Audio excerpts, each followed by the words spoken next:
Doubles is considered the ultimate street food in Trinidad and Tobago. With humble beginnings, Mr. MamooDeen sold doubles from his freight bike in Princestown in 1936. Mostly consumed by hungry Indian indentured laborers on the sugarcane estate, it was actually considered poor people food. Now, it's a successful industry and doubles is enjoyed by people all around the globe. Mr. MamooDeen and Mrs. Rasulan Deen's innovative minds and passion for cooking created this perfection called doubles. It started as a bara with chutney, which then evolved into a bara with chana and chutney, and customers started to ask Mr. Deen to double up on the bara. And so the name doubles was born. And you can choose the amount of pepper you want, slight, medium or heavy. Doubles is a cousin to the popular North Indian dish chole bhature. Doubles is usually eaten for breakfast, but it's an all-day favorite. I have a favorite doubles vendor for each time of the day. Yeah, the obsession is that serious. This self-proclaimed doubles glutton has done lots of research on doubles, experimented with ingredients, did research and more research all over Trinbago, which brings us to where we are today. Stay tuned as I demystify Trinidad and Tobago's #1 street food recipe, doubles. And it's actually really easy to make. I think once you use this recipe, you might open your own double stand or your little double shop soon.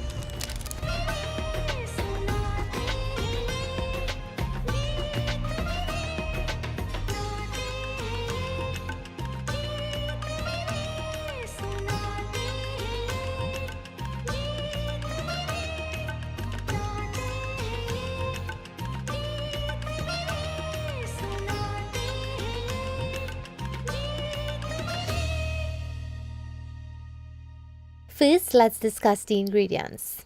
For the chana, I use the Kabuli variety, which is traditionally used in doubles making. These are the white-skinned beans, and the desi chana, the smaller and dark-skinned ones. If you're using some dry beans, then soak them in water and baking soda overnight.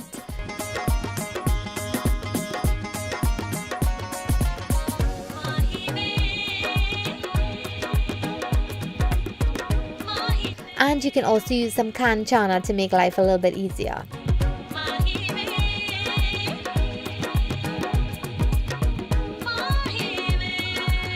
You'll need salt, green seasoning, turmeric, roasted ground jeera and baking soda. Let's talk about what you need for the bara dough. I have flour, yeast, sugar, baking soda, salt, lukewarm water and some oil. Traditionally, bara was made with flour, turmeric, urdi dal or mung beans, salt and water. The recipe has evolved over time and each doubles vendor has their own secret to delicious doubles baras.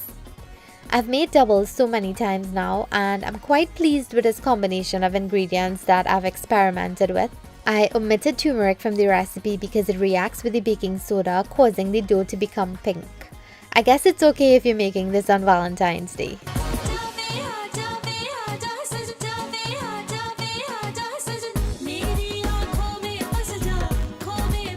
Urdi or mung beans were also omitted from the original recipe when Mr. MamooDeen started serving bara with chana. The protein source came from the chana now instead of the bara, and it also minimized the cost of production for the Deens. Now we need that true Caribbean flavor, the green seasoning. I'm using some shadow benny or bandania leaves, garlic, pimento peppers and hot peppers. Blend this up with a dash of water, or you can chop it in your food processor or manually grind it using a silan lurha or a mortar and pestle, or you can just finely chop the ingredients. This essential Trinbagonian green seasoning will be used to flavor our chana and the condiments. I saved the best for last, the chutneys. What's a tasty doubles without those mouth-watering condiments? I think it's the most important component of a doubles. Mr. and Mrs. Deen used fruits that were in season to make their chutney of the day. Nowadays, doubles vendors offer a wide range of chutneys to choose from. The more the merrier, right? Today I'm making coconut chutney, roasted pepper sauce, shadow benny sauce and cucumber chutney. Let's make the bara dough. Start by combining all the dry ingredients. You want to mix well to incorporate everything.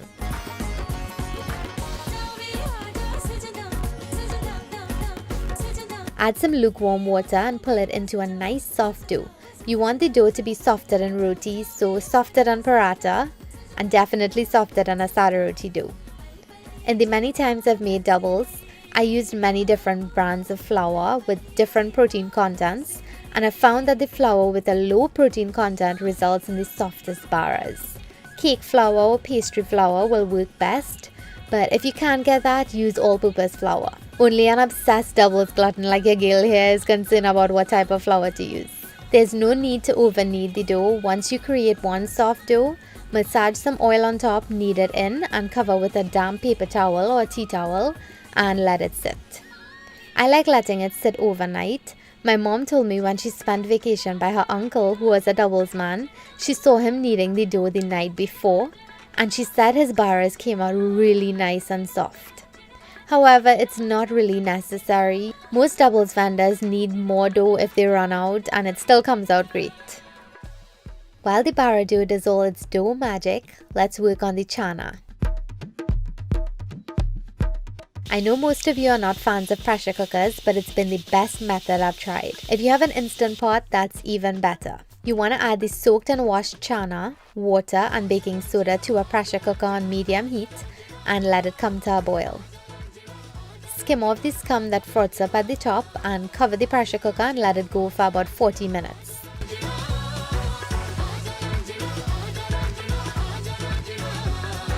And if you forgot to soak the chana overnight, pressure cook it for about 10 to 15 minutes more. Once it's done and it's boiled completely, it's really nice and soft now.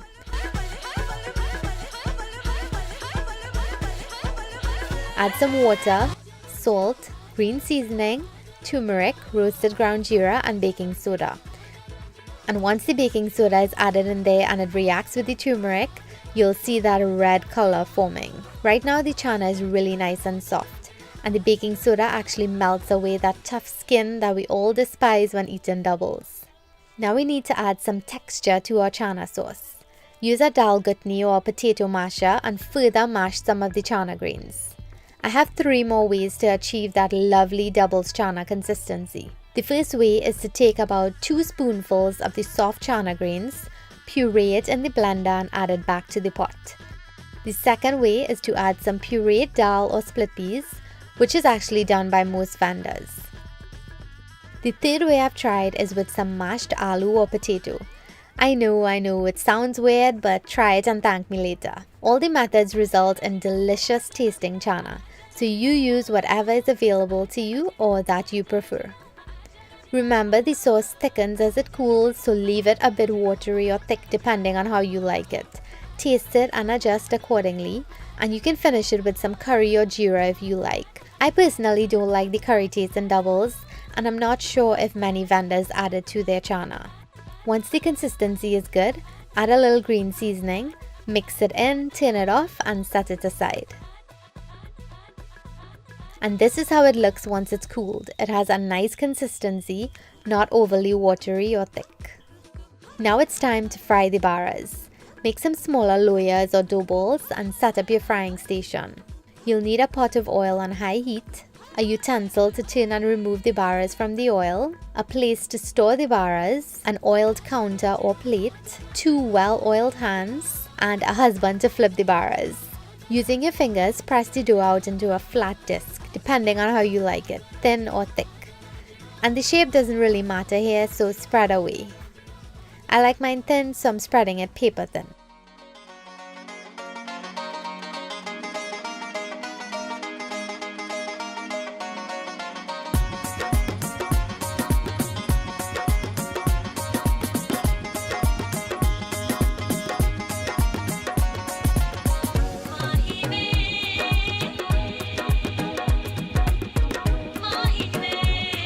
Add it to the oil and fry it for about 2 to 4 seconds, flipping it once or twice. Once it's ready, place it into your storage box or container. The traditional doubles box was actually wooden and it had various compartments. It was made to keep the food insulated while MamooDeen rode his bike around to sell. Vendors now, they construct different types of boxes to keep their food warm while they sell. I like using a cast iron pot to store the baras because it retains heat really well, And it makes the baras extra thin when they're stacked up on top each other, just like the doubles vendors. Except they have thousands of baras and I have, well, about 34. You can also spread a layer of foil in a regular container and then a layer of paper towels and place your baras in there and cover it tightly. Once the baras come out of the oil, they're really crispy, and when they sit in a tightly insulated environment, it keeps them extra warm and soft. Now let's work on the chutneys.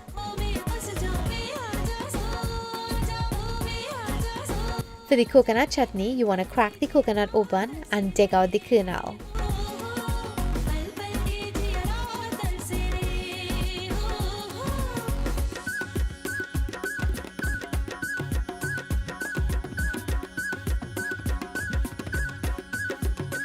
Roast the kernel pieces on an open flame until it's nice and charred on the outside, or until you start coughing from all those carcinogens.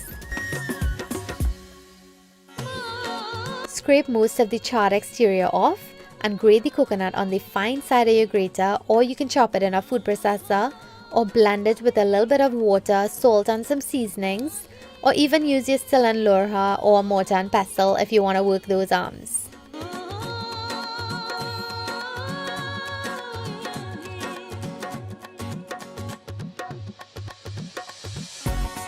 Now for the shado beni or bandania sauce. Blend the bandania with water, salt and sugar until it's a nice thin consistency. For the cucumber chutney, grate the seedless parts, including the skin too once it's organic, and squeeze out all the water, because no one wants watery cucumber on top of their doubles. Don't add salt because that causes it to get even more watery. Most vendors serve the cucumber without seasonings, but you can add a little bit if you like. And lastly, this is the pepper component to make our doubles complete. You want to start by roasting the peppers on an open flame. Then blend it up with a bit of salt and a dash of lemon or lime juice. Of course, you can grind it manually if you want that extra work. This is my favorite part. Now it's time to assemble our doubles. You can have a single, a doubles, a triple, or even a mega like my doubles man likes to call it. Place your baras on the traditional serving plate, a piece of parchment paper also called greaseproof paper. Then add a generous portion of chana and smother it with your favorite toppings. I'm making mine with heavy pepper, but you can do it with slight or medium. You can also sandwich the chana and the chutneys between two baras. If you eat it hot on the spot by the doubles vendor, this is how they'll serve it to you. It's really Insta-friendly this way too. Hashtag doubles with heavy. In recent times, vendors serve doubles with curried or stewed meats, but I prefer the traditional vegan way. So I hope you enjoyed the video. Make sure you give the recipe a try. As I mentioned in my previous doubles video, I have a few favorite doubles vendors and I've also added way more to that list. Also, in my previous video, I mentioned Kyle's Doubles in Chaguanas. He was one of my favorite doubles vendors and he has since moved on to a better place, and every time I go to Chaguanas, it really saddens me that he's not there anymore. In the comments below, I'd like you to tell me where you love to get doubles and what are your favorite condiments. As always, give the video a thumbs up if you liked it, leave me a comment below and subscribe if you haven't. I'll see you next time. Bye!